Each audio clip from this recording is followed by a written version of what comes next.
자, 전해드린 대로 잠시 뒤 오후 2시부터 윤석열 전 대통령의 체포방해 등 혐의에 대한 1심 선고가 진행됩니다. 윤 전 대통령이 받고 있는 8개의 형사재판 가운데 처음으로 법원의 판단이 나오는 건데요. 관련 쟁점과 어떤 결과가 나올지 임주혜 변호사와 함께 살펴보겠습니다. 안녕하십니까? 네, 안녕하세요. 네.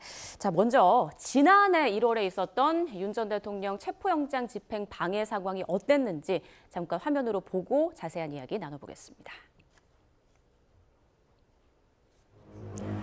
네, 첫 번째 체포영장이 발부된 지난 2024년 마지막 날 윤 전 대통령은 경호처 지휘부에 공수처가 받은 체포영장은 불법영장이라며 관저는 군사기밀 지역이니 공관촌 일정문을 통과시키면 안 된다라고 말한 걸로 알려졌습니다. 그로부터 사흘 뒤인 1월 3일 아침 공수처 검사들과 경찰이 영장 집행에 나섰을 때 경호처는 이미 차벽으로 3중 저지선을 설치해놨는데요. 차벽을 뚫으려는 공수처 인력들과 인간 스크럼을 만들어 막으려는 경호처 직원들 사이 숨막히는 대치 상황이 이어지다 오전 9시를 넘어 1, 2차 저지선은 뚫렸습니다. 하지만 마지막 저지선을 뚫지 못한 공수처는 끝내 발길을 돌린 뒤 나흘 뒤인 1월 7일 두 번째 체포영장을 발부받았는데요. 이때 김성훈 경호차장은 윤 전 대통령에게 철통같이 막아내겠다, 아무 걱정 마시라라고 말을 했고 윤 전 대통령은 국군 통수권자의 안전만 생각하라라고 답한 것으로 알려졌죠. 바로 다음 날 윤 전 대통령은 한남동 관저내에서 처음으로 모습을 드러냈습니다. 비상계엄 사태 뒤 두문불출한 지 35일 만이자 더불어민주당에서 도주서를 제기한 당일입니다. 어두운색 점퍼를 입은 윤 전 대통령이 경호 관계자들에게 차벽을 가리키는 등 손짓을 하면서 무언가를 지시하는 듯한 모습이 포착됐습니다. 이후 경호처는 차벽 대수를 늘리고 철조망을 겹겹이 쳐서 관저를 요새화하는 작업에 나섰지만 2025년 1월 15일 2차 체포작전에 나선 공수처와 경찰은 빠르게 1, 2차 저지선을 돌파해 오전 8시 10분쯤 관저 내부에 진입했고요. 10시 33분 윤 전 대통령은 계엄 사태 43일 만에 체포됐습니다. 자, 잠시 뒤 오후 2시부터 체포 방해 사건 등을 포함한 여러 가지 혐의에 대한 1심 선고가 나올 텐데요. 자, 먼저 오늘 재판 어떤 순서로 진행이 될까요? 일단 재판정에 재판부가 입정을 하게 되고요. 이제 피고인의 이름, 출석했는지 여부 등을 묻는 그런 호명 절차가 진행이 되게 됩니다. 이후 판결문에 이제 낭독이 있을 텐데 일단 요지 같은 부분들에 대한 언급이 있고 이 사안에 대한 정리가 있은 다음에 최종적으로 마지막 부분에 가서야 가장 우리가 관심이 집중되고 있는 이 선고 결과를 들을 수 있을 것 같습니다. 이번 재판 어찌 보자면 이 내란죄에 대해서 핵심적인 부분, 12.3 비상계엄이 내란죄에 해당하는가 부분을 정면으로 건드리진 않겠지만 공수처가 적법한 수사권을 갖고 있었는지 부분에 대해서 계속해서 쟁점이 되고 있었는데 이 부분은 언급이 있을 것으로 예상되는 만큼 이 부분을 좀 관심 있게 그 논거를 좀 들어볼 측면이 있을 것 같습니다. 네. 재판부가 이제 선고 전 과정을 생중계하기로 했잖아요. 이게 뭐 흔한 장면은 아닌 것 같은데 아무래도 국민의 알 권리 때문이다 이렇게 저희가 이해할 수 있겠죠. 그렇죠. 선고 전 과정을 생중계한다는 건 그만큼 이번 재판이 갖고 있는 어떤 사회적 정치적 의미뿐만 아니라 국민들이 이에 대해서 충분히 알 권리를 보장받을 측면이 있다라는 부분을 증명해 주는 것 같고요. 물론 피고인이 이에 관련해서 어떤 방어권을 침해하는 것이다라는 주장을 할 수 있는 상황이었지만 그보다도 이 재판은 공개될 가치가 훨씬 더 높다. 국민들의 알 권리가 보장돼야 된다는 취지로 읽혀집니다. 네, 지금 이 시각 서울중앙지방법원 모습 보여드리고 있습니다. 법정 출입구 모습 보여드리고 있는데 지금 보안 검색이 철저하게 이루어지고 있는 모습입니다. 잠시 뒤 오후 2시부터 윤 전 대통령의 체포 방해 혐의 사건 등에 대한 1심 선고가 내려지고 저희 YTN에서도 생중계로 전해드릴 예정인데요. 조금 전 전해드린 것처럼 윤 전 대통령이 찬 법무부 호송차는 출발을 해서 이제 잠시 뒤에 서울중앙지방법원에 도착할 예정입니다. 지금 법원 주변에는 삼엄한 경비가 이루어지고 있고 보시는 것처럼 보안 검문 검색도 철저하게 이루어지고 있는 모습입니다. 소지품 등과 출입을 하는 모든 인사들에 대한 검문 검색이 철저하게 이루어지고 있는 그런 상황입니다. 자, 우리가 오늘 1심 선고에 대한 그 진행 순서 생중계를 허락한 배경까지 좀 짚어봤는데 과거 박근혜 전 대통령과 이명박 전 대통령 재판 선고도 생중계로 이루어졌었잖아요. 그렇죠. 요즘 같은 경우에는 이 공판 과정 역시 당시도 공개가 되고 있지만 녹화로서 공개가 되고 있고 이전의 전직 대통령 사례를 보자면 그러니까 선고만 생중계가 됐었던 그런 부분의 차이가 있는데요. 이번에 윤석열 전 대통령 같은 경우에는 박근혜 전 대통령이 직접 출석을 하지 않은 것과는 달리 지금 화면으로 나타나는 것처럼 호송차를 타고 직접 법정에 와서 이 선고 결과를 듣게 되는 만큼 예. 그 이후에 어떤 심경 변화 같은 부분이 표정에서도 드러나는지 이런 부분까지도 좀 확인할 수 있지 않을까 생각이 좀 되고요.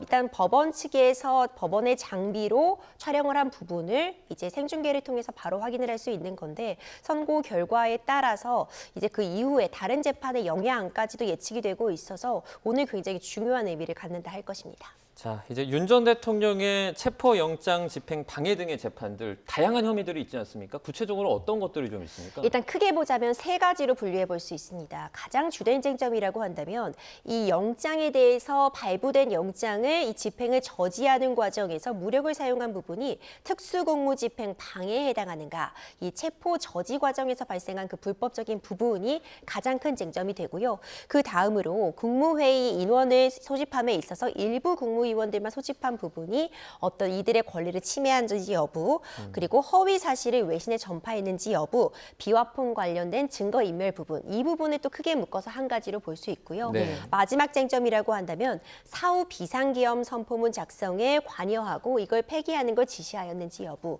이렇게 크게 보자면 세 가지 쟁점인데 지금 특검의 구형을 보자면 특수공무집행 방해, 즉 체포영장을 집행을 방해한 부분에 대해서 5년을 구형했고 국무회의 소집을 방해했다는 부분이나 비화폰 증거인멸과 관련해서 3년, 그리고 마지막으로 사후 비상계엄 선포문과 관련해서 2년을 구형해서 총 10년이 구형되었습니다.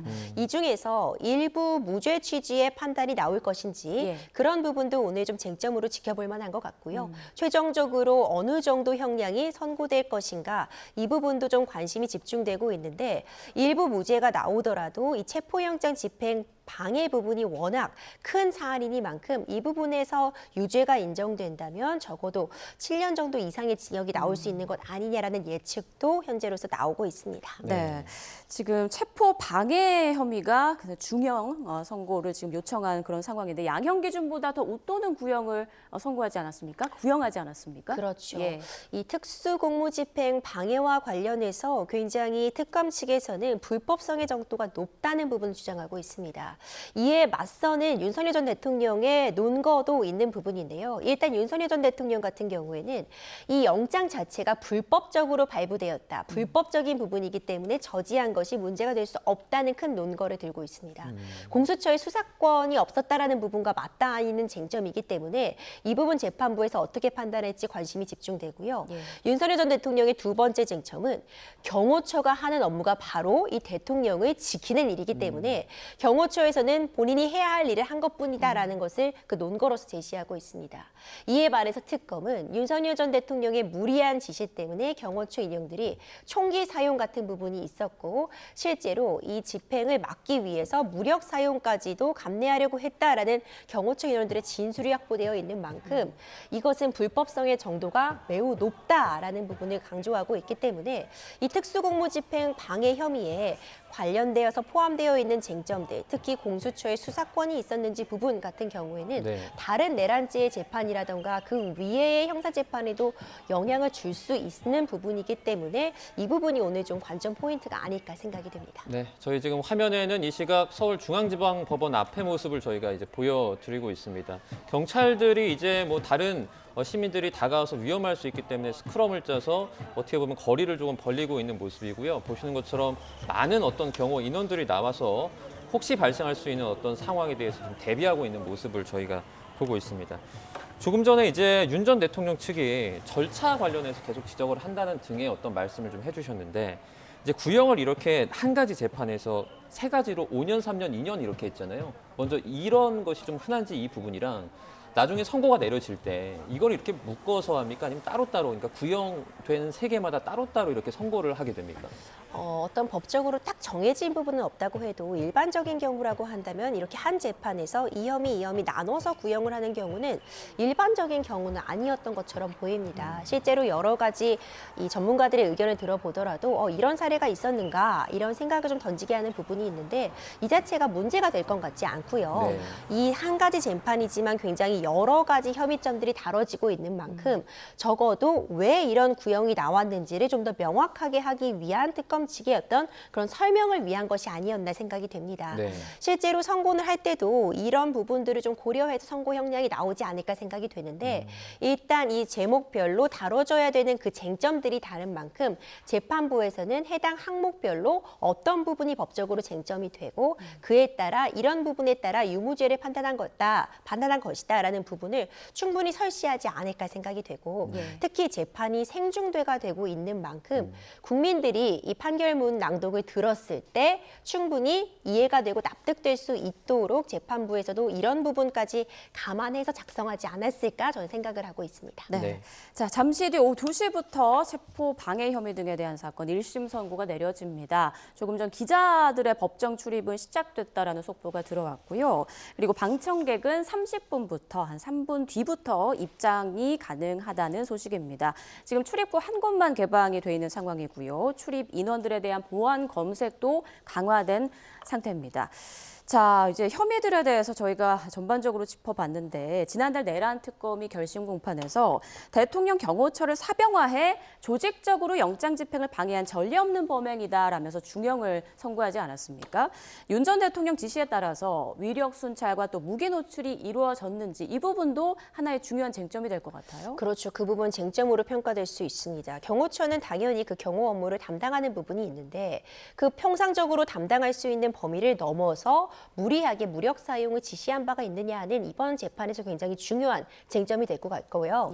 결국 이 공무집행을 방해했는데 이런 총기 등으로 특수공무집행 방해다까지가 인정되는 데 있어서 무력 사용을 실제로 총기 사용 등을 윤석열 전 대통령이 지시했는지 여부는 쟁점이 될 수밖에 없습니다. 네. 자, 지금 보면은 일단은 경호처 직원들이 증인으로 체포방해 혐의 재판에 나오지 않았습니까? 그만큼 이제 직원들은 당사자인 만큼 여기 증언에서 상당히 중요한 역할을 할 것 같은데 좀 어떻게 보세요? 그렇죠. 경호처 인원들의 증언, 진술 등은 중요할 수밖에 없습니다. 실제로 누구의 지시가 있었는지 김성은 경호처장 같은 경우에도 일부 진술에 번복이 있었던 것처럼 보이는 측면이 있었는데요. 법에 따라서 이렇게 막았다고 했다가 윤석열 전 대통령의 지시가 있었다고 했다가 당시 경호처장의 지시가 있었다. 일부 진술의 변동이 있었지만 당시 워낙 상황이 긴박했던 만큼 이 진술 자체가 완전히 번복됐다고 보기보다는 상황을 어떻게 바라보느냐의 차이 정도로 재판부는 볼 것 같고 과연 경호처 인원들이 어떤 진술을 했느냐에 따라 윤석열 전 대통령의 지시 여부가 충분히 달라질 수 있습니다. 네, 알겠습니다. 전반적인 혐의와 오늘 재판의 쟁점들까지 임주혜 변호사와 짚어봤습니다.